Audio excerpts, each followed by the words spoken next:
l'État a pu dégager une subvention aux centrales syndicales pour les appuyer à la fête du 1er mai. L'État a subventionné d'abord toutes les centrales syndicales qui ont participé aux élections de représentativité. Quel que soit le résultat, ils ont eu une subvention de l'État de l'ordre de 1 million. Ensuite, le reste a été modulé en fonction des résultats. C'est-à-dire, chaque centrale syndicale qui a 1% des voix aura 1 million de plus. Et je pense que jusqu'à 39,9% le plus, on a modéré en fonction des résultats de représentativité. Au total, l'État a dégagé, comme l'année passée, 50 millions pour appuyer les centrales syndicales. Et cela a été fait dans la transparence la plus totale. Ce n'est pas de l'argent politique du président de la République qui est distribué dans des enveloppes ou dans des mallettes. Parce que tout le monde se rappelle de cet argent distribué dans les mallettes. C'est de l'argent qui est viré dans des comptes bancaires des organisations syndicales.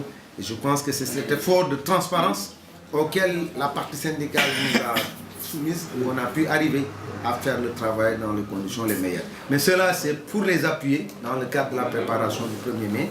Parce que quand les travailleurs sont contents, le gouvernement est content parce que derrière chaque travailleur, il y a au moins une dizaine de Sénégalais qui dépendent. Et quand je pense que les conditions sont meilleures pour les travailleurs, cela fait se ressentir au niveau national. Et c'est important parce que le gouvernement a besoin de ce consensus qui a été créé pour que nous tous, nous puissions retrousser les manches et faire en sorte que le plan Sénégal émergent, que nous avons partagé, que le gouvernement a partagé avec les syndicats, avec le patronat, avec la population, avec les partenaires techniques et financiers, ce plan Sénégal émergent qui a fait naître beaucoup d'espoir. Je pense que si nous voulons atteindre les résultats, ce que nous venons de réaliser au niveau du Sénégal par ce pacte, ça constitue un jalon important. Et nous allons nous concentrer maintenant sur comment conserver cela en respectant les engagements de part et d'autre et en mettant en place des mécanismes qui puissent nous permettre de pouvoir discuter et de pouvoir avancer.